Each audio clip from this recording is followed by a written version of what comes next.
안철수 대표가 179명 징계했는데 전당대 의장 이상돈 의원도 포함돼 있어서 저희가 직접 모셨습니다. 안녕하십니까? 네, 안녕하세요. 네, 처음 뵙습니다. 네. 네, 전화만 하다가 반갑습니다. 네. 징계를 당하셨어요? 뭐 징계 당해도 뭐 당한 기분도 안 나고요. 뭐 관심도 없습니다. 제가 방금 179명 징계는 결국 그 타겟이 전당대 의장인 의원님이라고 제가 해석을 했는데 어떻게 보십니까? 뭐 그런 면도 있지만요. 처음부터 당교를 바꿔서 그야말로 새벽 6시부터 뭐 전국 23곳에서 투표를 하고 밤 9시에 뭐 인터넷 뭐 화면 중계를 해가면서 전당대회 한다는 아주 그냥 초현실적인 전당대회를 한 것은 다 어떻게 보면 그 전당대회 의장이 저이기 때문에 시작한 측면이 많다고 봅니다. 그렇죠. 네. 전당대 의장으로서 이제 사회권을 가지고 계신 분인데, 이 통합에 대해서 부정적이라서 혹시 전당대를 본인들이 원하는, 통합파가 원하는 뜻대로 안 될까봐 어떻게든 사회권을 뺏고 싶은데 그러면 명분이 있어야 하는데, 예, 이 명분으로 이걸 사용한 게 아닌가 뭐 이렇게 해석되는데 그 외에도 사회권을 제약하기 위해서 조치를 많이 했죠. 그렇죠. 사실은요. 제가 보기에는 이번에 바뀐 당규에 따라서 전당대회를 진행을 할 수가 없는 것은 저는 솔직히 이건 내가 할 수 있는 게 아니다 이렇게 생각을 했습니다. 그리고 또 하나는 이제 이번에 신당을 추진하는 쪽에서 특히 실무진 쪽에서도 이제 어떤 몇몇 후보는 이거 흥분해 가지고서 우리가 전당대회에서 저지해야 된다는 저지파가 있었어요. 저지파. 또 한쪽에서는 아우 저거 이제 우린 저기랑 이제 안 된다. 창당파가 있었는데 저는 오히려 이 저지라는 것이 우리가 제가 의장이느냐 안 되는 걸 상대방이 뻔히 알기 때문에 온갖 술수를 할 것이다.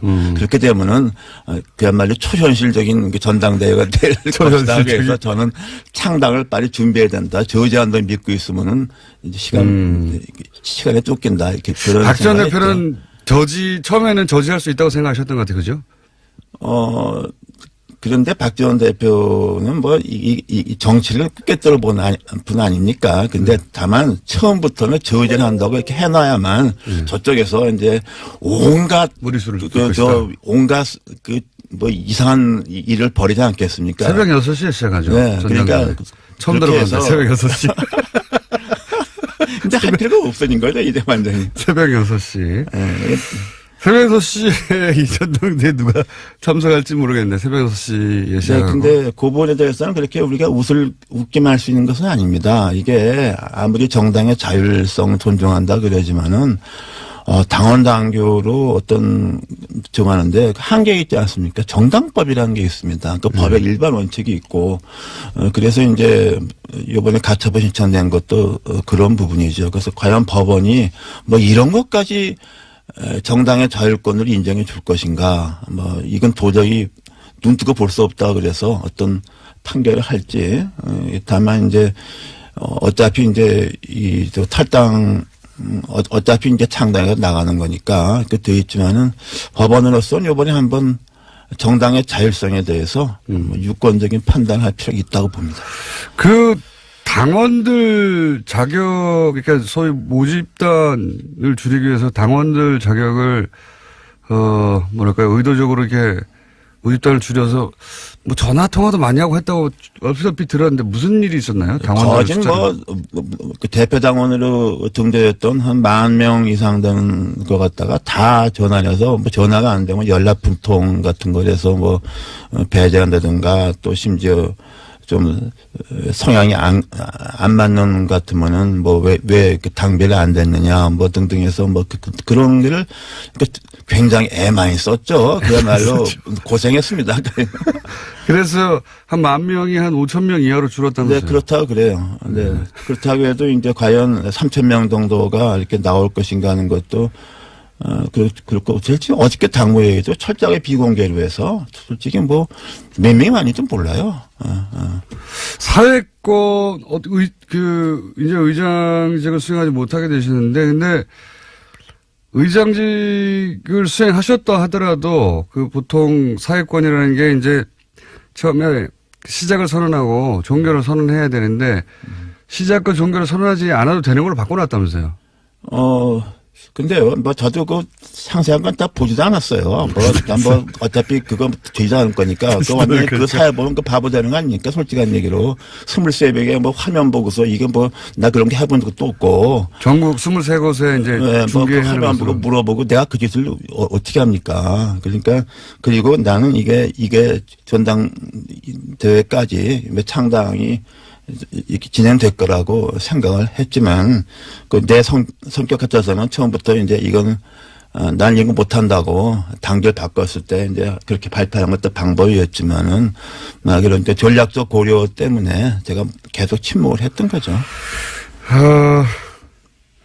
지금 의장단 중에는 의장이신 의원님도 그 당원권이 정지됐고 부의장인 유영애 의원도 징계받았고 이제 남은 게 부의장이 이영호 의원인데 네. 이분은 소위 중재파죠. 네, 그러나 뭐 지금 중재파라고 이제 분류되는 의원들도 뭐 똑같이 행동하기는 좀 어려울 것 같습니다. 그 중에서 제가 보기에는 뭐 다수는 그 우리 민주평화당으로 아마 합류할 것을 보고 있습니다. 네. 민주평화당이 처음에 창당할 때 뭐 14명이다, 15명이다.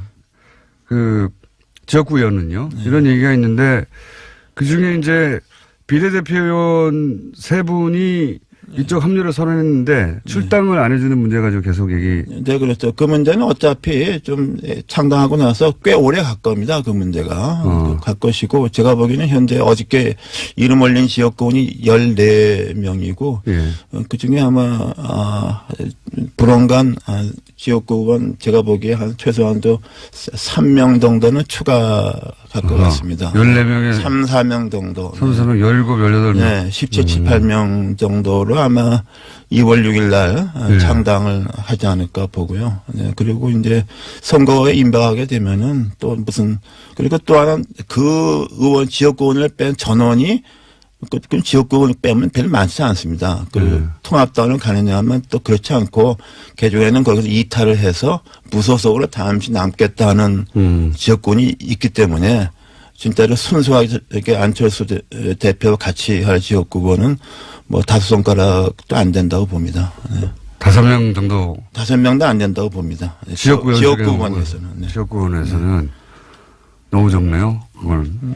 뭐 그러니까 오산을 했던 것이죠. 처음에는 뭐 처음부터 그런 얘기가 했어요. 이렇게 하게 되면은 뭐 박지원, 정동영, 천정배 의원들은 하고 몇 명은 뭐 탈당하지 않겠냐. 30명 정도 나가겠지. 뭐 예. 그렇게 말하고 다녔어요. 뭐 내가 그 사설에 들은 얘기하면 나가 자빠질 거예요. 그럼 하나만 해서 조금만 자빠지게 해주세요. 아니 뭐 천천히 다음 질문하세요. 사석에서는 그 몇 명 나가겠냐. 뭐 그렇게 생각했던 거죠. 그리고 창당을 쉽게 할 수 있겠느냐. 근데 저는 그렇게 보지 않았어요. 왜냐 그러면은 우리 그 호남 의원들이 뭐 4선 의원 그러는데 4번에 당선됐지만 당적에 다 다른 의원들이 몇 명씩 있어요.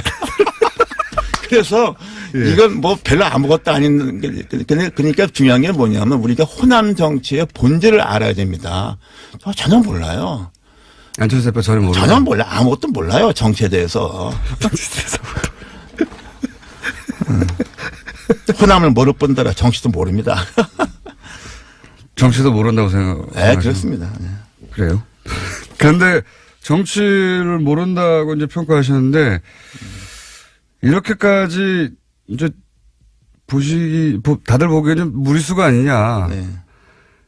물론 반대하는 분들은 무리수라고 뭐 생각하시는 분들이 많을 거고 반대하는 분들이 아니더라도 야 이거 굉장히 무리한 부분이 있다라고 생각할 텐데 왜 이렇게까지 무리를 하는 걸까요? 글쎄요, 저도 뭐 대충 들은 얘기인데 뭐 대통령 뭐 된다는 뭐 그렇게 믿음을 준 사람이 몇 명 있었던 것 같습니다. 이렇게 해야지. 뭐 말하자면 보수표를 얻어야 된다. 왜냐하면 지난번 대선에서 중간에 그 모두가 바뀌었잖아요. 그것도 그 당시 뭐 대충 뭐 컨설턴트인지 뭔지 아는 사람들이 뭐 그런 아이디어를 줬다 그래요. 중도 보수 쪽을 잡아야 된다. 뭐 그런데 그것도 맞는 말인데 한번 생각해 보세요. 그 변호사한테 가서 자기가 법률 문제 고민하면은 그 변호사가 이게 당신이 가망 없으니까 돌아가라고 합니까? 나한테 돈 많이 주면 이게 해준다 그래요. 컨설턴트는 다 그런 거 하는 사람인데 그 말 믿고 따라다니는 사람이 문제가 있는 거죠. 저는 그렇게 봅니다. 그리고 지금 이제 호남 베이스로 대권이 어려우니까 예. 뭐 그렇지 않겠나 하는데 그건 뭐 황당한 꿈이라고 생각하죠. 네. 왜 황당한 꿈이라고 생각하십니까? 현실성이 아닙니다. 보수에서 뭐 그렇게 보수 만만하게 보는 거 아닙니다. 절대로 그렇지 않아요. 지난번 대선에 봤잖아요. 내가 그때 대선 때 내가 창당을 했습니다. 비문연대 반문연 절대로 안 된다. 한국의 보수는 뿌리가 깊다. 가로가도 모르가도 25%는 나온다 말이야. 그거 다 맞잖아요. 네. 그 안철수 대표는 지금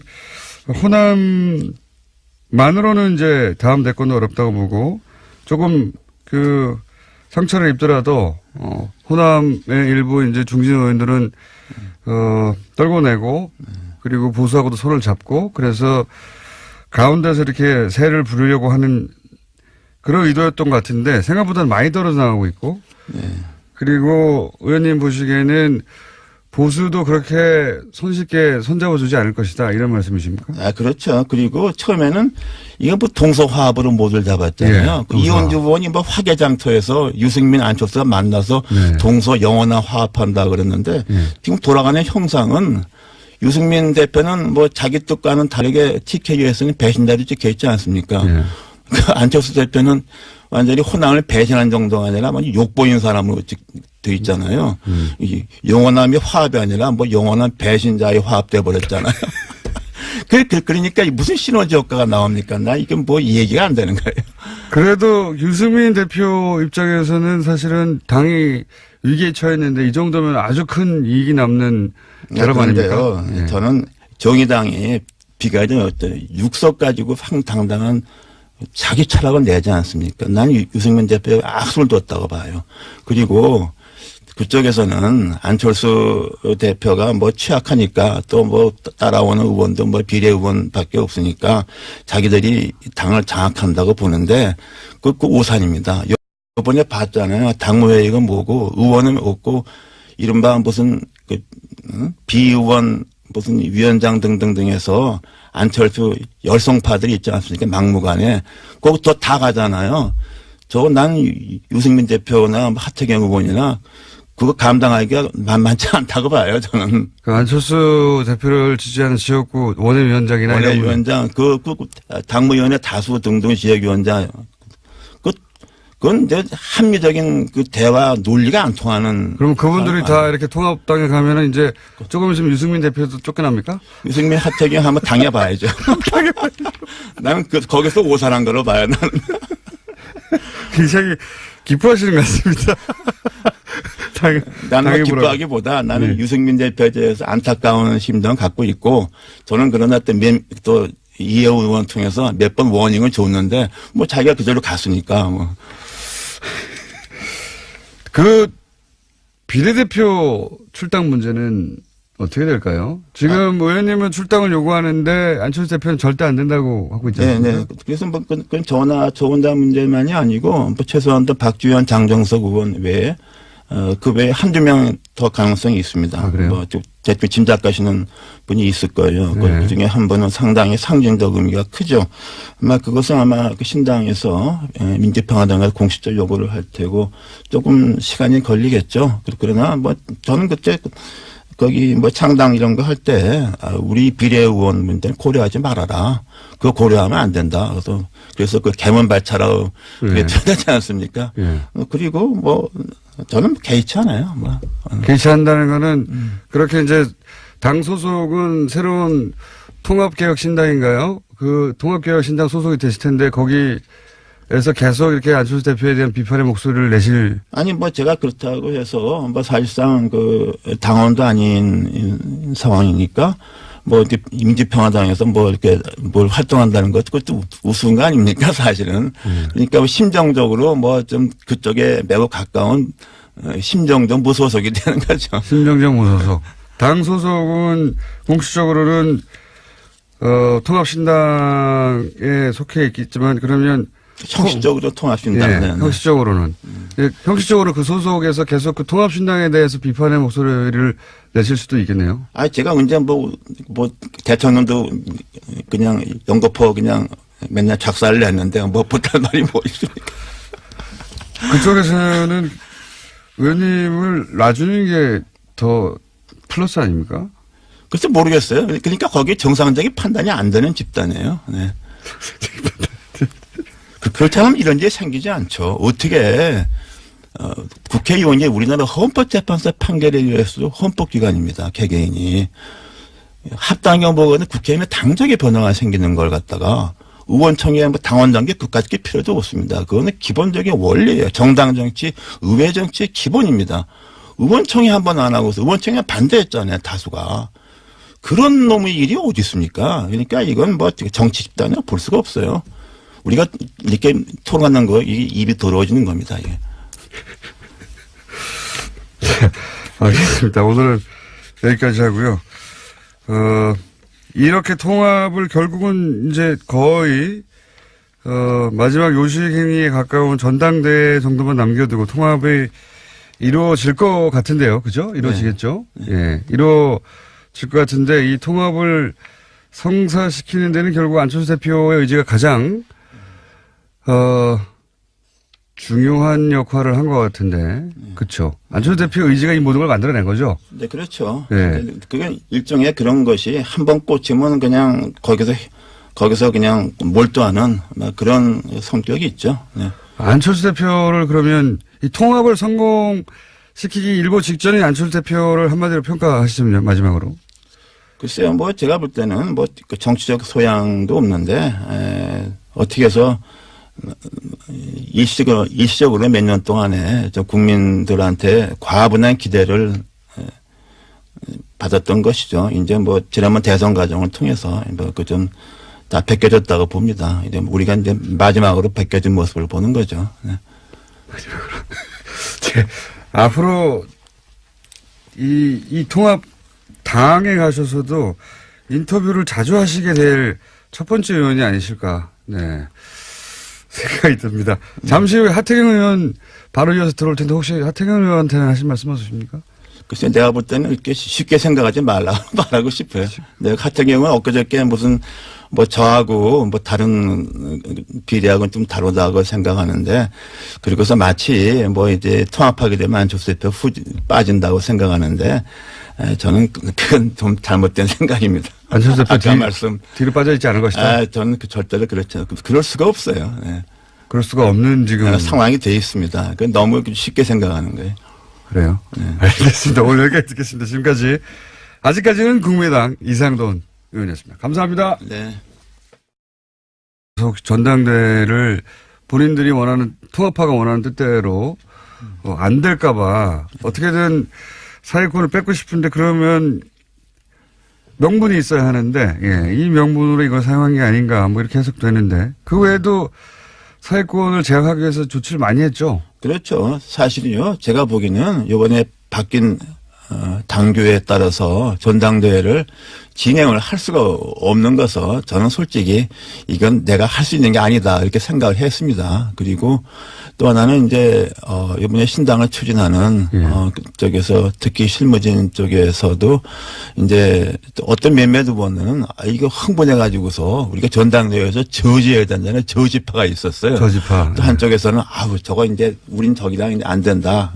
창당파가 있었는데 저는 오히려 이 저지라는 것이 제가 의장이느냐 안 되는 걸 상대방이 뻔히 알기 때문에 온갖 술수를 할 것이다. 그렇게 되면은 그야말로 초현실적인 전당대회가 될 것이다. 그래서 저는 창당을 빨리 이건 도저히 눈 뜨고 볼 수 없다. 그래서 어떤 판결을 할지 다만 이제 어차피 이제 탈당 어차피 이제 창당해서 나가는 거니까 그 되어 있지만은 법원으로서는 이번에 한번 정당의 자율성에 대해서 유권적인 판단을 할 필요가 있다고 봅니다. 그 당원들 자격 그러니까 소위 모집단을 줄이기 위해서 당원들 자격을 뭐랄까요 의도적으로 이렇게 모집단을 줄여서 뭐 전화 통화도 많이 하고 했다고 얼핏 들었는데 무슨 일이 있었나요? 당원들 거진 그 대표 당원으로 등재됐던 한 10,000명 이상 되는 것 같다가 다 전화를 해서 뭐 전화가 안 되면 연락분통 같은 거에서 뭐 배제한다든가 또 심지어 좀 성향이 안 맞는 것 같으면은 뭐 왜 당비를 안 됐느냐 뭐 등등해서 뭐 그런 거를 굉장히 애 많이 썼죠. 그야말로 고생했습니다. 그래서 한 10,000명이 한 5,000명 이하로 줄었다면서요? 네, 그렇다고 그래요. 네. 그렇다고 해도 이제 과연 3,000명. 안철수 대표가 179명 징계했는데 전당대 의장 이상돈 의원도 포함돼서 저희가 직접 모셨습니다. 안녕하십니까? 네, 안녕하세요. 네, 처음 뵙습니다. 네. 네, 전화만 하다가 네. 반갑습니다. 네. 징계를 당하셨어요? 뭐 징계 당해도 뭐 당한 기분도 안 나고요. 뭐 관심도 없습니다. 제가 방금 179명 징계는 결국 그 타겟이 전당대 의장인 의원님이라고 제가 해석을 했는데 어떻게 보십니까?